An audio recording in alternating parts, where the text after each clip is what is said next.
Hola, ¿qué tal? Bienvenidos a nuestra sesión en Atlas Psicólogos. Y hoy vamos a tratar un tema muy importante. Este tema es, no importa si eres católico, cristiano, político, pobre, rico, finalmente estás relacionado con nuestro tema directamente. Y este es, ¿cómo te relacionas con el dinero? ¿Qué es el dinero? Lo podemos definir muy corto.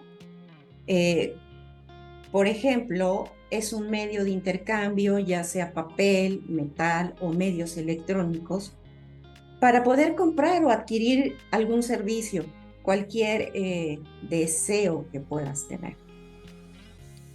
El dinero eh, marca mucho la personalidad y se manifiesta en la manera en la que cada uno se va relacionando con él.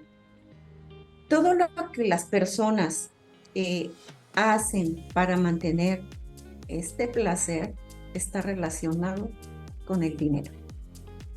Si lo vemos desde un punto psicoanalítico, la relación con el dinero no es racional ni programable, sino que siempre es conflictiva, porque se trata de deseos inconscientes y reprimidos muchas veces, rivalidades políticas, familiares, pulsiones eróticas y sadomasoquismo.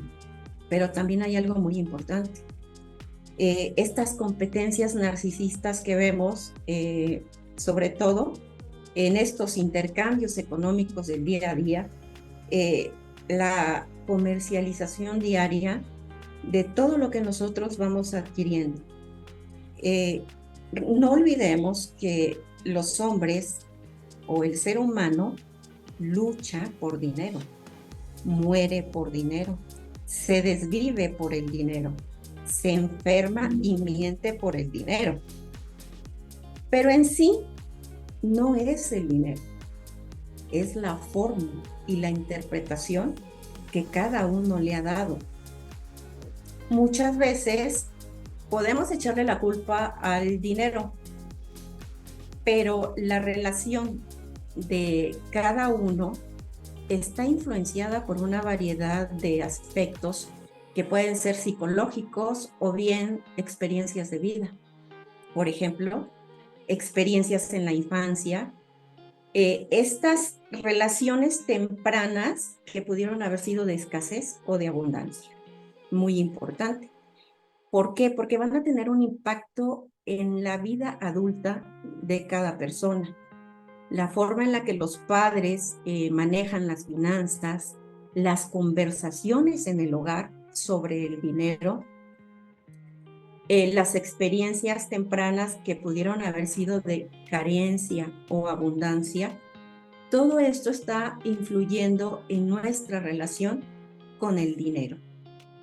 ¿Cómo ven? ¿Cómo nos relacionamos con él? Porque le echamos la culpa de grandes males, pero el responsable no es él. ¿Qué opina?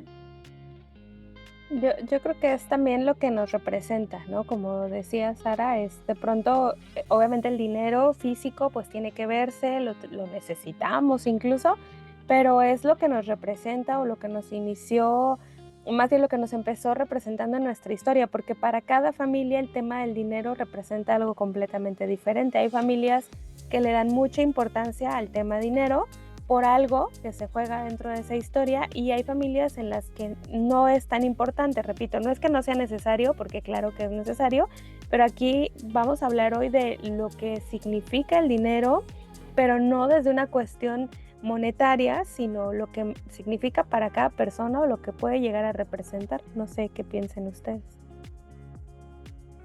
Bueno, el dinero, no sé, podría tomarse como que tiene un valor simbólico, ¿no? Es individual, es particular, pero también es cierto que es ambivalente, y es ambivalente porque, por un lado, es algo que se ansía tener, que se quiere tener, pero por el otro se le niega, ¿no? O sea, es como, uy, qué mal que, o sea, como em, ¿qué será?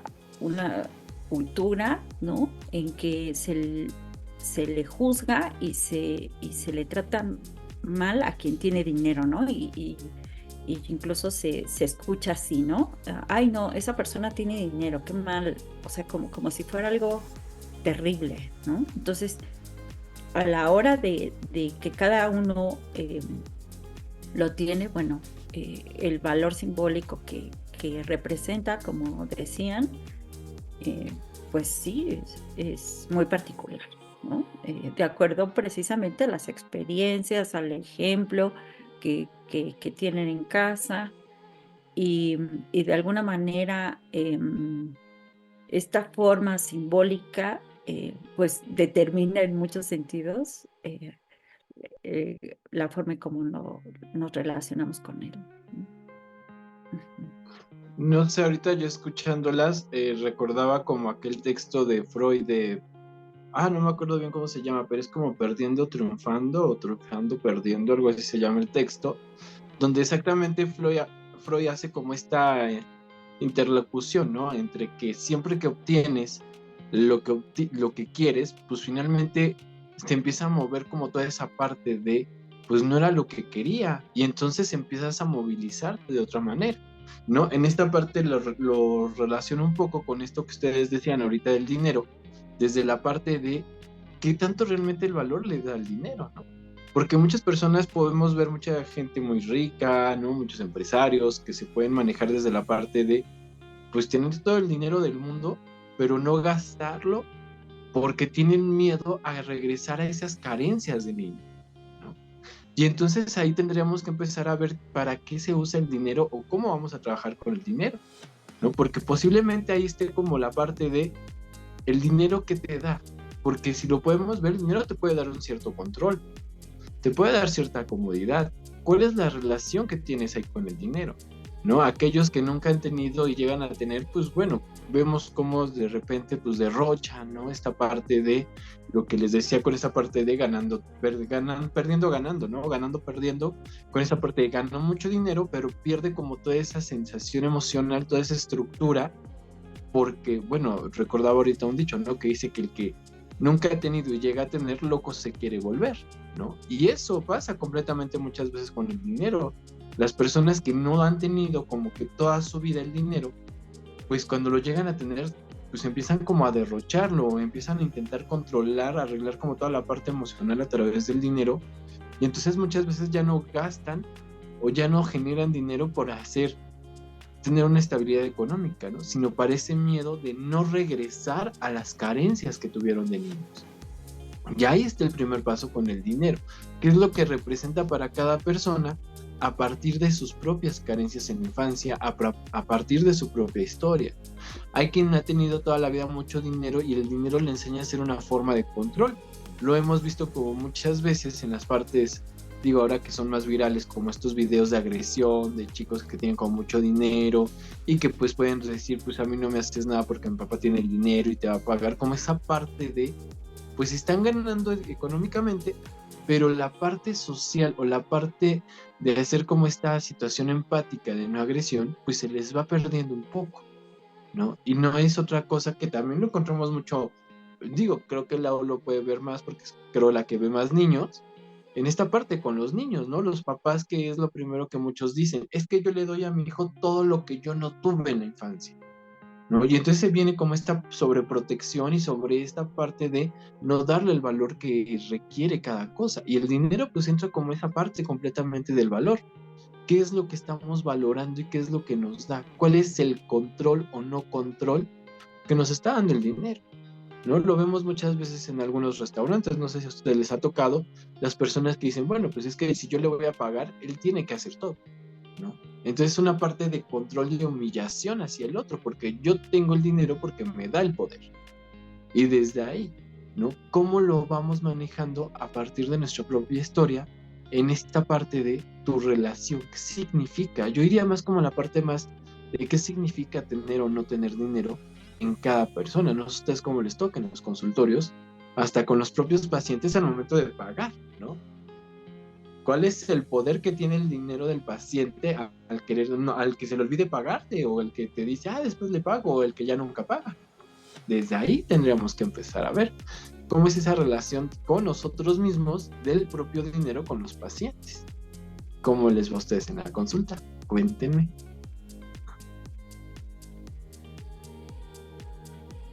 Bueno, no sé, para empezar, o sea, en análisis, pues se supone que o sea, no pasa por ahí el análisis o el interés del análisis, por un lado, pero también por el otro, es cierto que lo nuestro es un trabajo, entonces tampoco puede ser, no importa, ¿no? Aquí te escucho y no hay ningún problema. Entonces, sí, creo que también es un tema pues difícil de abordar porque pues es de acuerdo de cómo cada quien lo puede tomar, pero como bien dices, o sea, es la relación que se establece entre un paciente y un analista y la forma en cómo esto se simboliza, ¿no? Para los dos. Entonces, sí es complejo. Uh-huh. Sí, yo recuerdo.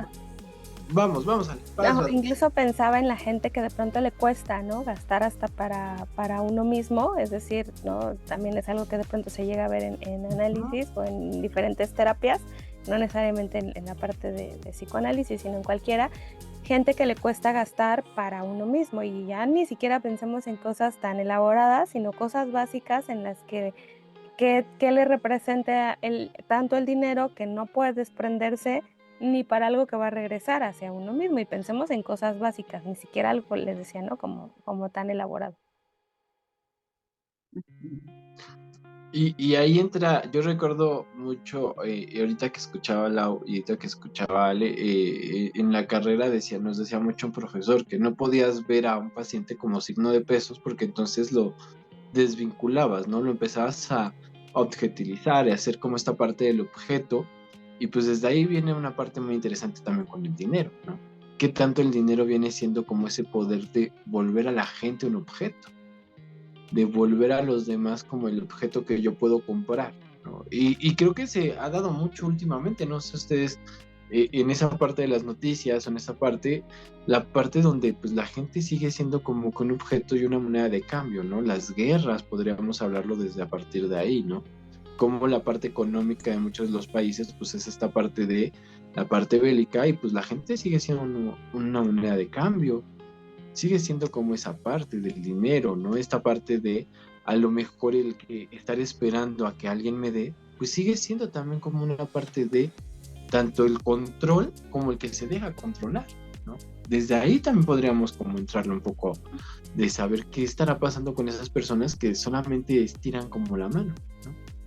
Que ya no son felices, pero hay una dependencia económica y entonces ahí me quedo, ¿no? ¿Cómo movilizarlos a partir de ahí?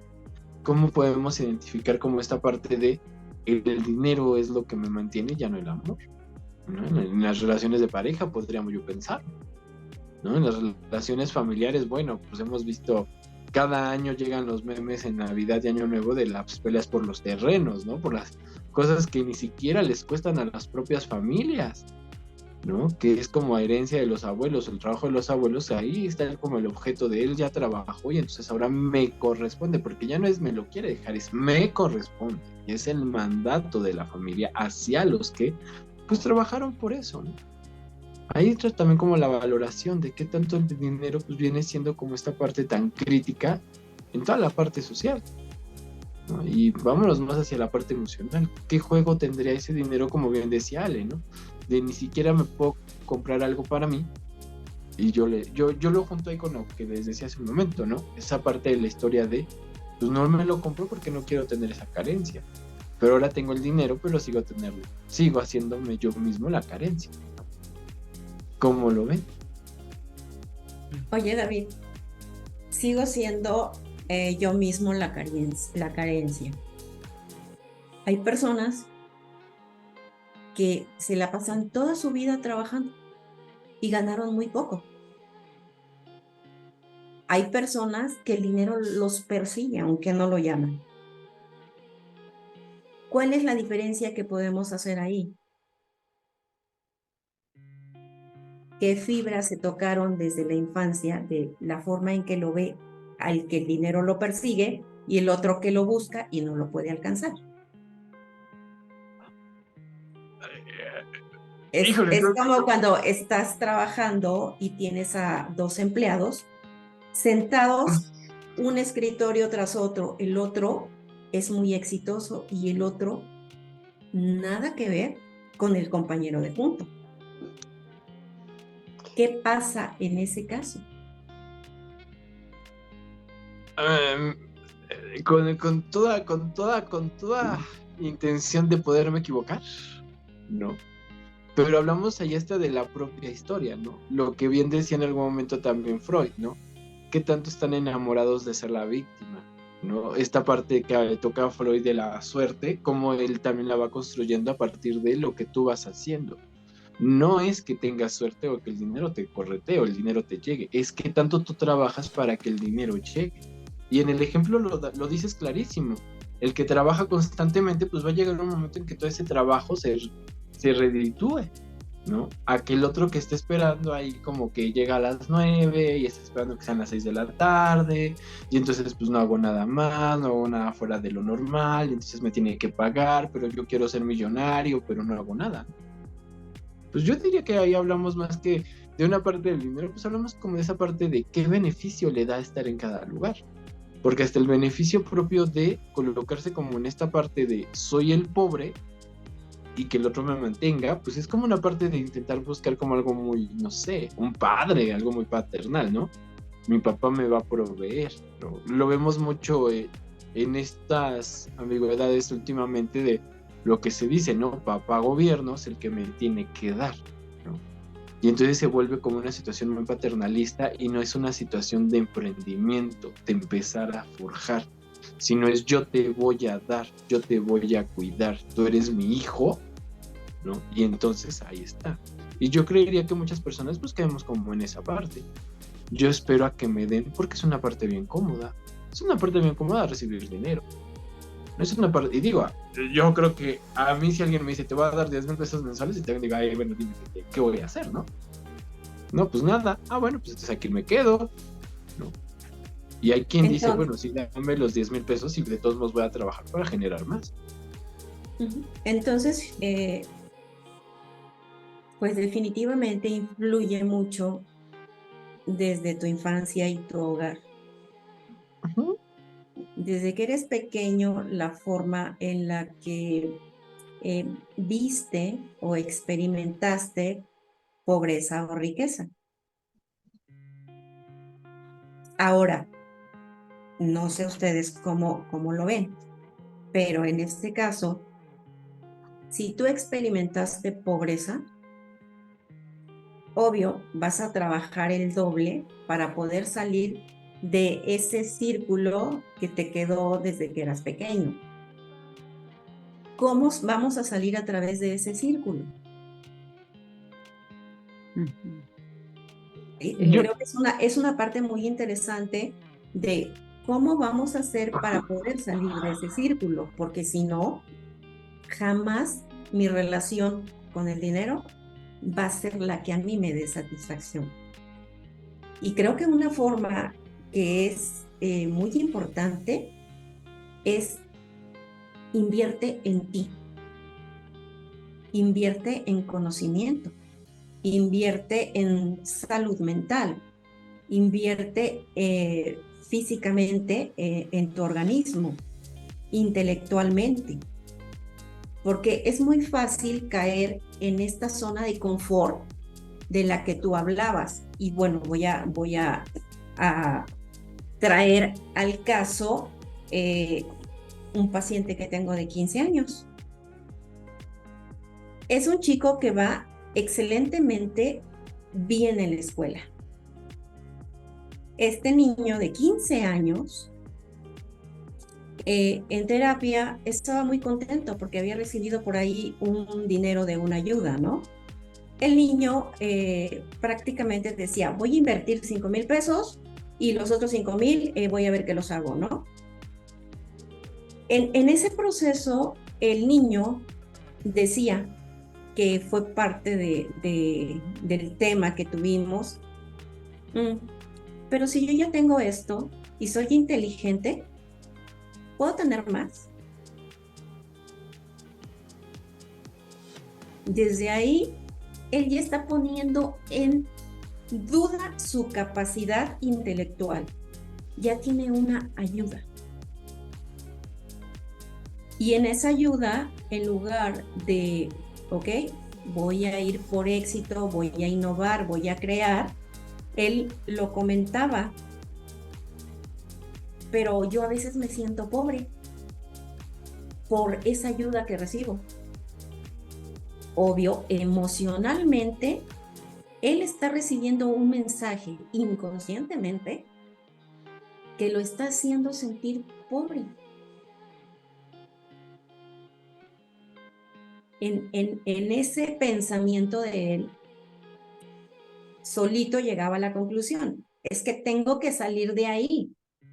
¿Por qué? Porque si no, ahí me voy a encajonar y toda la creatividad que tengo se me va a ir. Él estaba cayendo en su zona de confort por unos cuantos pesos. Estamos hablando de una criatura de 15 años. Entonces, esto que muchas veces vemos desde el término pobre, creo que desde ahí ya le estamos haciendo un daño mentalmente a una persona.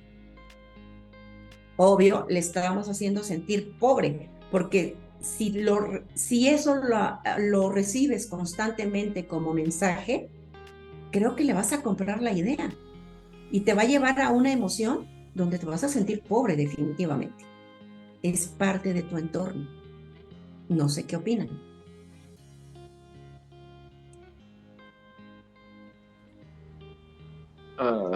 Creo que es un tema delicado, porque si bien sí esta parte, como lo dices, los mensajes en constante repetición se vuelven verdades, eso es indiscutible, ¿no? La historia lo ha marcado, ¿no? Lo tenemos con el Holocausto, lo tenemos con otras situaciones históricas donde los mensajes pueden ser tan reproducidos tan fuertemente que la gente puede creérselo, ¿no? Entonces, sí es una cuestión completamente delicada. Yo iría como en la parte de este chico que traes, pues esa visión a lo mejor tendremos que entrar como en la parte de la educación, ¿no? La parte de lo que está recibiendo en casa, donde él dice, yo no necesito que me den para empezar a salir, ¿no? Y entonces ahí se convierte como en dos situaciones completamente diferentes. Una es el esperar a que alguien venga y me dé para que yo pueda vivir, o alguien que pueda decir, me están ayudando para poder ser el trampolín para llegar a tener algo más. Y entonces posiblemente en esto que tú decías de este chico, pues él estaba como en esa parte, ¿no? Yo no quiero que me den, yo quiero crecer. Hablamos completamente de podríamos llamarlo de una situación hasta muy capaz de salir adelante, alguien que tiene ganas de sobresalir, de generar, ¿no? No de alguien que quiere quedarse estancado, al siempre me están rescatando, a papi y mami me van a dar, ¿no? Entonces, desde ahí yo creería que ahí está como la propia historia del chico, ¿no? Esta parte de empezar a ver como qué es lo que quiere y a dónde quiere llegar. Sí, los mensajes son como completamente, insisto, ¿no? Algo que se repite constantemente, en algún momento te va a sonar y puede ser una verdad, ¿no? Lo teníamos y se maneja mucho en el Holocausto, ¿no? Con estos mensajes de Hitler por radio, donde decía que los judíos eran malos, y pues se llega como a toda esta discriminación y a esta muerte. Entonces sí es como tener mucho cuidado con los mensajes que uno repite, pero también es como tener como la capacidad de que la persona, y bien lo decías tú, esta parte intelectual, esta parte de generar como propio conocimiento, para saber hasta qué lado un mensaje puede ser verdadero o no. Porque, no sé, la verdad absoluta creo que nunca iba a existir, ¿no? Siempre va a ser como esta parte de querer tener un deseo de tener la verdad, pero pues es algo que no va a pasar, ¿no? Porque la verdad que es para mí no es para ti, y lo vemos mucho hasta, digo, en estos textos de Freud me encanta lo de la novela, ¿no? La novela neurótica, está increíble también, cómo va diciéndote que cada una de las personas puede ver la misma situación, pero cada uno la va a ver desde su propia realidad. Entonces, ahí está lo mismo con el dinero, con esta parte que bien lo dices, ¿no? Cada quien va a ver algo desde su propia realidad. Alguien puede ver el dinero como un impulso para salir adelante, o alguien puede ver el dinero como algo para dejarse estancado y para seguir recibiendo, dependiendo qué papel quiera jugar, el del emprendedor o el de la víctima. Ahí está tan simplemente, ¿no? Hablábamos hace ratito como esa parte del dinero. ¿Cómo juegas tú con el dinero? ¿Como algo que te da y te ayuda a ser feliz, o como algo que te da poder? ¿Cuál es ese significado como tal que tú le vas a colocar a esa parte? ¿Qué es todo eso que tú le colocas? El dinero, ¿qué papel juega en tu vida? Porque hay gente que nunca tiene, y cuando llega a tener, no sé, 1,000 pesos, pues ya se siente sumamente poderoso y cree que puede humillar a todo el mundo, ¿no? Aunque a pesar que sabe que acabándose esos 1,000 pesos, pues va a regresar a su misma realidad, a no tener nada. Pero el dinero le da cierto estatus en la fantasía, ¿no? No sé, ustedes como que opinen. Pues yo no sé, yo escuchaba a Ana y bueno, a mí me parece muy interesante que un chico de 15 años esté planteándose esto, ¿no? Y justamente, pues en un lugar, pues para ello, ¿no? O sea, creo que es algo, al ser o al darle al dinero un valor simbólico, al final, bueno, esto no es en plena libertad, por decirlo de alguna manera. O sea, uno responde ante lo que sucedió, la historia que uno tiene y todo esto, ¿no? Entonces, precisamente la inversión que se hace o el trabajo que se desarrolla en un entorno terapéutico, pues tiene que ver justamente con estas preguntas, con elaborarse preguntas y con, de alguna manera, el pensamiento crítico como para irse dando cuenta, ¿no?, de cuál es el valor simbólico que tiene para mí el dinero. Entonces, si alguien se lo plantea a los 15 años, o sea, hay quien no se lo plantea nunca en la vida, ¿no? Entonces, yo creo que vamos de gane en ese sentido, ¿no? Y en un espacio donde precisamente es para conocerse a uno mismo, para saber qué alcances puede tener y no qué alcances está determinado a tener, ¿no? Que vendría siendo pues alguien que no tiene terapia y que no tiene la posibilidad precisamente de un lugar donde pueda hacerse preguntas. No sé ustedes qué opinan. Y sobre todo yo creo que esta parte del deseo, ¿no? ¿Cuál es el deseo de cada persona? Porque pues muchas de las cosas en esta, podría yo, y con todo el riesgo del mundo decirlo, muchas de estas cosas de la vida pues no se dan si no hay un deseo, ¿no? Desde la propia terapia. Si no hay un deseo, pues no hay como una terapia, ¿no? Y arriesgándome completamente, ¿no? En algún momento, pues, en esa parte de cuál es el deseo que tienes con el dinero, qué es lo que te va a ayudar el dinero, cuál va a ser la función que tienes, ¿no? Porque si el dinero, como les decía, ¿no? Si el dinero te va a dar el estatus, o te va a dar el poder, o te va a dar el control, pues ahí estamos hablando de que pasa algo muy significativo de tu relación con el dinero. Si el dinero es lo que te da la felicidad y no todo lo que está alrededor de, pues tendríamos que revisar qué es lo que pasa ahí. No sé. Sí, tienes mucha razón, David. Tenemos que llevar a cabo una exploración y de aquí va a depender mucho encontrar cada uno, ahora sí que internamente, qué nos afecta, qué podemos o qué herramientas podemos usar para poder detectar o me llevo con el dinero de una forma positiva o me llevo con el dinero de una forma negativa. Yo creo que el autoconocimiento finalmente nos va a dar respuestas a quien no lo tiene, quien está en busca de él y quien ya lo tiene, pues bueno, a lo mejor pueden perfeccionar su forma de llevarse con él. Pero creo que sí, sobre todo para todas las personas que nos ven, lo más recomendable es una autoexploración. Una autoexploración donde podamos darnos cuenta qué queremos y cómo queremos llevarnos con él, ¿no? Y bueno, en este caso, pues a mí me encantaría, no sé, a ustedes, que bueno, quienes nos ven, pues todas las dudas, todas las preguntas que quieran, nos las manden, ya están nuestros datos. Y pues nuevamente, si quieren algún tema que toquemos en específico, con todo gusto lo vamos a hacer. O igual, si tienen alguna pregunta concreta, igualmente, ya sea Laura, Alejandra, David o Araceli, estamos aquí con gusto para darles respuesta. ¿Alguna duda, chicos? ¿Algo que le quieran decir a nuestros televidentes y escuchas? Pues que el proceso terapéutico justo los puede ayudar para esto, ¿no? Para saber de dónde viene tu relación con el dinero, por qué, para qué.